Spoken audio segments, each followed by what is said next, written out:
Hello everyone, আমি শান্তনুদর। আমি আজকে যে টপিকটা নিয়ে আলোচনা করব সেটা হচ্ছে আমাদের বায়োকেমিস্ট্রির একটা গুরুত্বপূর্ণ অধ্যায়, যেটার নাম সেলের নিউক্লিয়াস নিয়ে আলোচনা করব। ঠিক আছে, ফার্স্ট অফ অল দেখো, সেল জিনিসটা হচ্ছে আমরা জানি জীবদেহের গঠন গঠনের এককে আমরা কি বলি, সেল বলি। ঠিক আছে, তাহলে সেল জিনিসটা কিভাবে গঠিত হয়েছে দেখো। ফার্স্ট অফ অল আমরা দেখো এখানে সেল জিনিসটা গঠিত হয়েছে কি দ্বারা, cell membrane plus nucleus and তোমার কি দ্বারা, এন্ড তোমার এই সাইটোপ্লাজম দ্বারা। কি দ্বারা? সাইটোপ্লাজম। এই সাইটোপ্লাজম এখন দেখো এই তিনটা জিনিসের উপর আমরা সেলকে ভাগ করতে পারি। ঠিক আছে, নিউক্লিয়াস, সেল মেমব্রেন এবং সাইটোপ্লাজম। তোমরা হয়তো দেখবা, দেখো এই নিউক্লিয়াস হচ্ছে, তুমি দেখবা একটা এর মধ্যে, কোষের মধ্যে দুই ধরনের তুমি পাবা। যাদের মধ্যে সুগঠিত নিউক্লিয়াস আছে তাদেরকে আমরা বলি কি, ইউক্যারিওটিক সেল। আর যাদের মধ্যে সুগঠিত নিউক্লিয়াস নেই তাদেরকে এই কি বলা হয়, প্রোক্যারিওটিক সেল। এখন এখানে এর মধ্যে সবচেয়ে গুরুত্বপূর্ণ জিনিস হচ্ছে এই সুগঠিত নিউক্লিয়াসটা কার আছে, ইউক্যারিওটিক সেলের মধ্যে আছে। তাহলে এই জিনিসটা আমরা কার কাছে দেখতে পারবো? আমরা দেখতে পাবো শুধুমাত্র ইউক্যারিওটিক সেলের মধ্যে। ইউক্যারিওটিক সেল বলতে আমরা কাকে বুঝি? প্রাণী কোষ, উদ্ভিদ কোষ, এগুলো হচ্ছে তোমার কি ইউক্যারিওটিক সেল। ওকে, এখন কথা আসে এই জিনিসটার মধ্যে, এই সেল মেমব্রেন, নিউক্লিয়াস এবং সাইটোপ্লাজম, এই তিনটা বস্তুর মধ্যে এই তিনটা বস্তু মিলে একটা কোষ গঠিত হবে। এই তিনটা কোষ মিলে, এই তিনটা জিনিস মিলে তোমার কি হবে, একটা সেল গঠিত হবে। ঠিক আছে, এখন এই দেখো এখানে সাইটোপ্লাজম কোনটা, নিউক্লিয়াস কোনটা, এগুলো আমরা চিনবো। এখন দেখো এই যেটা তুমি লেয়ার যেটা দেখতেছো, এই যেটা আবরণ দেখতেছো, এটাকে বলা হয় সেল মেমব্রেন। ঠিক আছে, এটাকে কি বলা হবে? Cell membrane. আর এই সেল মেমব্রেন, আর এটা হচ্ছে তুমি গোলাকার যেটা বস্তু দেখতে পাচ্ছ, এটা হচ্ছে তোমার নিউক্লিয়াস। এবং সাইটোপ্লাজম হচ্ছে এই যেটা খালি জায়গা দেখতেছো। ঠিক আছে, খালি জায়গার মধ্যে সাইটোপ্লাজমে অনেক কিছু আছে, মাইটোকন্ড্রিয়া, এখানে সাব অর্গানেল হিসেবে অনেক কিছু আছে, mitochondria, Golgi body, endoplasmic reticulum, সব কিছু আছে। ঠিক আছে, অনেক কিছু আছে। তাহলে আমরা এখন আজকের টপিক হচ্ছে আমাদের নিউক্লিয়াস। সো আমরা নিউক্লিয়াসের দিকে একটা ফোকাস করি।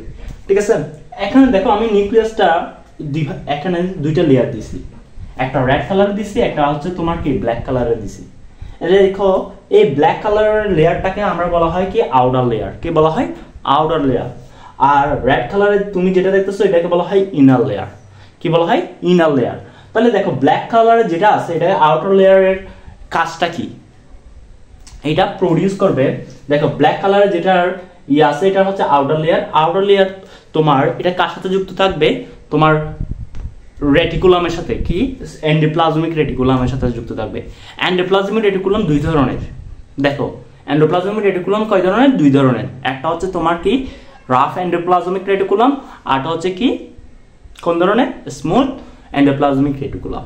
ঠিক আছে, এখন এই এন্ডোপ্লাজমিক রেটিকুলাম জিনিসটা এইখানের সাথে যেটা নিউক্লিয়াসের সাথে যেটা যুক্ত থাকবে সেটা হচ্ছে তোমার কি রাফ এন্ডোপ্লাজমিক রেটিকুলাম। তাহলে এটা রাফ এন্ডোপ্লাজমিক রেটিকুলাম ভার্সেস তুমি যদি স্মুথ এন্ডোপ্লাজমিক রেটিকুলামকে তুমি যদি কম্পেয়ার করো, এখানের মধ্যে তুমি একটা জিনিস কমন পাবা। সেটা হচ্ছে কি, কমন বলতে একটা জিনিস নাই। কোন জিনিসটা নাই? সেটা হচ্ছে তোমার কি এই রাইবোজোম। ঠিক আছে, তাহলে এটা আউটার লেয়ারের সাথে, আউটার লেয়ার কি করবে, এন্ডোপ্লাজমিক রেটিকুলামের সাথে যুক্ত হয়ে এখানে রাইবোজোম তৈরি করবে। ঠিক আছে, ওকে, আউটার লেয়ারে তোমার কাজ হচ্ছে রাইবোজোমের সাথে যুক্ত হওয়া। ঠিক আছে, আর এটা ইনার লেয়ার। দেখো ইনার মানে কি ভিতরের। ঠিক আছে, তাহলে ভিতরে তুমি জানো নিউক্লিয়াস থেকে তৈরি হয় তোমার কি ডিএনএ, আরএনএ। সো এগুলোর জন্য তৈরি হওয়ার কারণে এইটা কি তৈরি করবে, এই মেমব্রেনটা তৈরি করবে তোমার কি লাইমিন নামে একটা প্রোটিন তৈরি করবে, যেটা তোমার কি গুরুত্বপূর্ণ ভূমিকা পালন করে তোমার মেমব্রেন হিসেবে কাজ করতে। যেমন সেল মেমব্রেন তৈরি হবে তোমার এখান থেকে, এই লাইমিন প্রোটিনটা তোমার কি করবে, এই সেল মেমব্রেনটা তৈরি করতে পারে। ঠিক আছে, ওইখান থেকে প্রোটিন তৈরি হবে, এটা অন্য কোষকে সাহায্য করতে পারে, এরকম ঘটনা হতে পারে। ঠিক আছে, এখন দেখো আমরা তাহলে লাইমিন প্রোটিন পড়ছি। তাহলে এখন দেখো এই দুটোটাকে আমরা যদি যুক্ত করে বলি, একসাথে বলা হয় কি নিউক্লিয়ার মেমব্রেন। তাহলে গণনা শেষ। ঠিক আছে, এখন দেখো তাহলে নিউক্লিয়ার মেমব্রেনটা শেষ হয়েছে। এখন আমাদের দেখো এখানে একটা গোলাকার বস্তু দেখতে পাচ্ছ, এই গোলাকার বস্তুকে আমরা কি বলি? এই গোলাকার বস্তুকে আমরা বলি নিউক্লিওলাস। কি বলা হয়? নিউক্লিওলাস। তাহলে আমরা দেখো নিউক্লিওলাসের মধ্যে এটা কি তৈরি করে, এটা কি কাজে ব্যবহৃত হয়, এটা থাকলে কি হয়। দেখো আমাদের শরীরের মধ্যে ডিএনএ আরএনএ সবকিছু আছে, ঠিক আছে। তো ডিএনএ যখন থাকে, এই ডিএনএ কে এখান থেকে ডিএনএ এর কতগুলো ইনফরমেশন অন্য কোষে পাঠাইতে হয়, সাইটোপ্লাজমে পাঠাইতে হয়, অনেক জায়গায় পাঠাইতে হয়, ঠিক আছে। মনে করো এটা তো এই কোষের মধ্যে এই জায়গায় পাঠাবে, তো এটা কি করবে? এই আরএনএ কে সিনথেসিস করবে। তাহলে রাইট, নিউক্লিওলাসের কাজ কি? আরএনএ কে সিনথেসাইজ করা, ঠিক আছে। তারপর দেখো আমরা দেখবো এখানে কতগুলো ফ্যাসানো জিনিস। এইসব জিনিসকে বলা হয় তোমার কি? ক্রোমাটিন। এগুলোকে কি বলা হয়? ক্রোমাটিন। এখন দেখো ক্রোমাটিন জিনিসটা কি কাজ করে, খুবই গুরুত্বপূর্ণ কাজ। দেখো এখানে দেখো ক্রোমাটিন জিনিসটা দেখবা যে কি, এখানে কি? Chromatin is a complex of DNA and protein found eukaryotic cell. মানে এখানে দেখো এটা বলতেছে কি কমপ্লেক্স অফ ডিএনএ, মানে এটা এমন ভাবে জটিল একটা পর্যায়ের মধ্যে তৈরি হয়েছে, এখানে তোমার থাকবে ডিএনএ এবং প্রোটিন দ্বারা এটা গঠিত হয়েছে, ঠিক আছে। এখন এই ক্রোমাটিনকে তুমি জুম করলে কি পাবা? আমি একটু আগে বলছি ডিএনএ পাবা, মাস্ট ডিএনএ পাইছো। তারপর আটটা পাবা কি? হিস্টোন নামে একটা জিনিস পাবা, ঠিক আছে।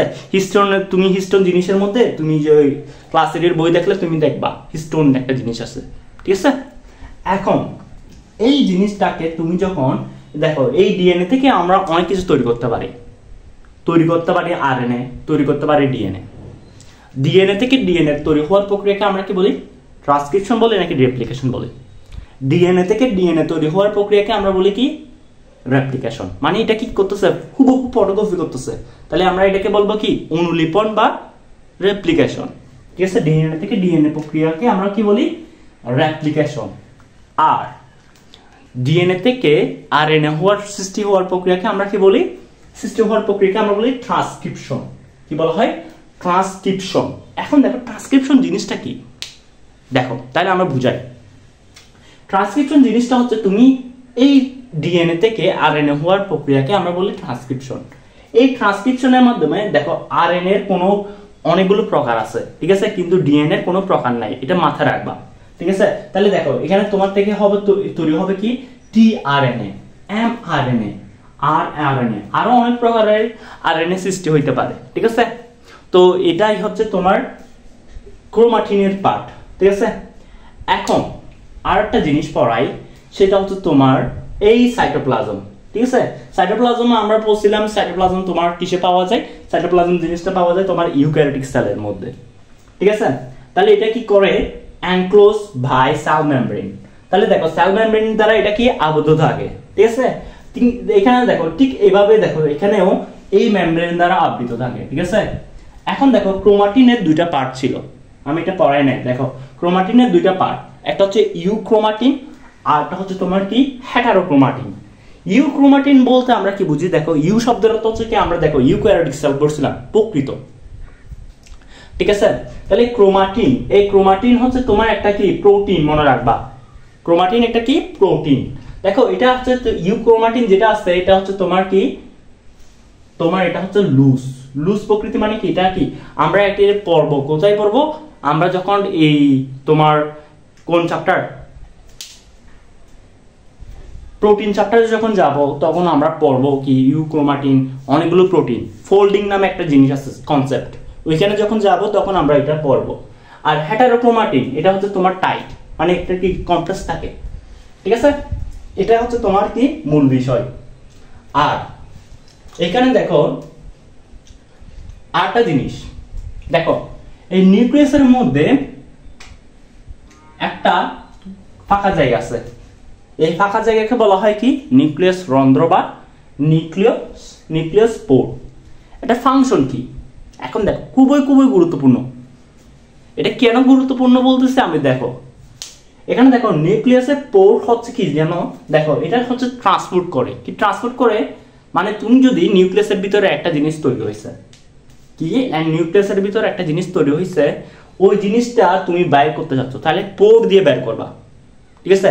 আবার সেলের ভিতরে এমন একটা সাইটোপ্লাজম থেকে এমন একটা বস্তু ঢুকতে যাচ্ছে ওইখানে, ঠিক আছে।